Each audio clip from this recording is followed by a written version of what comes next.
শেখ রবিউল আলম, প্রচারণার শুরুতেই নানানভাবে বিষোদগার আমরা দেখতে পাচ্ছি। আপনারা জামায়াতের বিরুদ্ধে, এনসিপির বিরুদ্ধে পাল্টা অভিযোগ করেছেন। আজকে আপনারা বলেছেন, জামায়াতকে ইঙ্গিত করে বলেছেন যে কেউ কেউ বেহেশতে টিকিট বিক্রির মাধ্যমে ভোট চেয়ে শিরক করাচ্ছে। জামাত আপনাদের বিরুদ্ধে অভিযোগ করেছে 17 বছর পর লন্ডন থেকে একজন মুফতি দেশে এসে মুসলমানদের কুফরি আখ্যা দিয়েছেন। আচ্ছা, আপনি ইসলাম এর ভুল ব্যাখ্যা করে যদি রাজনৈতিক ব্যবহার করেন তা তো সঠিক ব্যাখ্যার প্রয়োজন আছে। গোত্রদাহ কেন হবে? গোত্রদাহ তো কোনো কারণ নেই। ভেস্তের টিকিট বিক্রি করার কথা এটা প্রমাণিত, তারা বলেছে, তারা করেছে।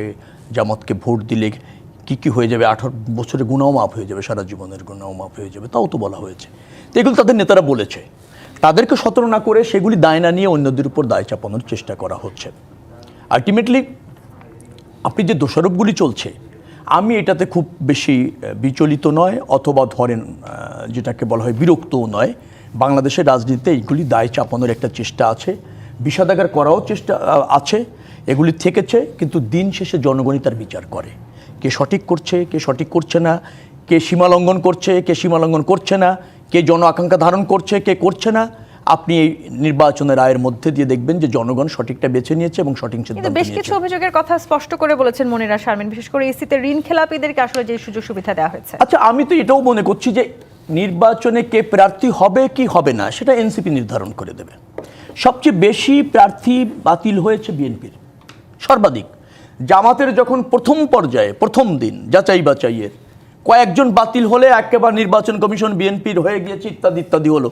সর্বশেষ আপিলের পর জামাতের সব প্রার্থী বৈধ হয়ে গেল। এখন আর ইসির দোষ নেই।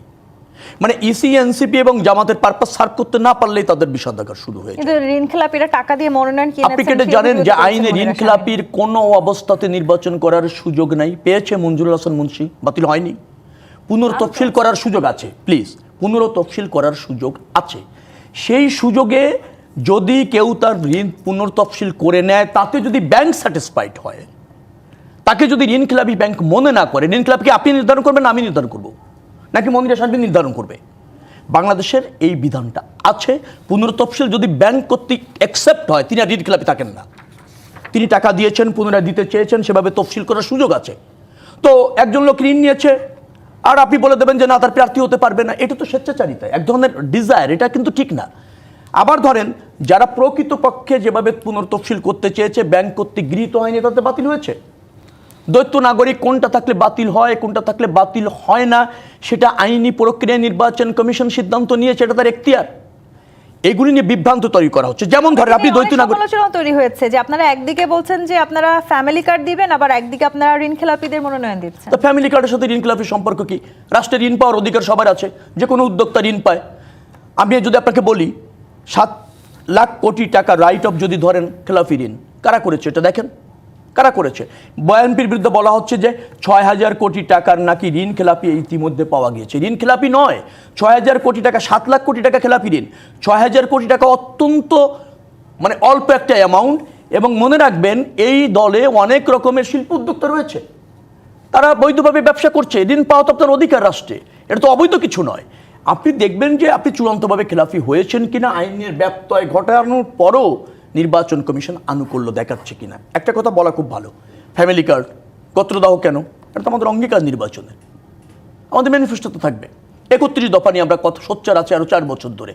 আমি রাজনীতি করব, জনগণের কাছে কি করণীয় তা উপস্থাপন করব, এটাই তো ন্যায্য।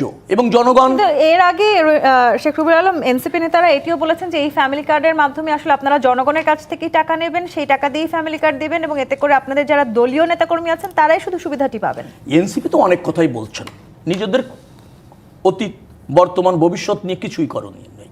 সারাদিন বসে থাকেন কখন বিএনপির বিরুদ্ধে 2-3টে বিষাদাগার করা যাবে, নেতাদের বিরুদ্ধে কি ভৎসনা করা যাবে। এছাড়া আপনি বলেন তো ওদের কি করণীয় আছে, পন্থ নির্ধারণ করে বলেছেন। ফ্যামিলি কার্ড, কৃষক কার্ড, আমরা সামাজিক উন্নয়নের খাতে 8 টাকা চিহ্নিত করেছি। জনগণের নির্বাচিত যদি করে সেগুলি আমরা ক্ষমতায় গিয়ে প্রতিষ্ঠিত করব।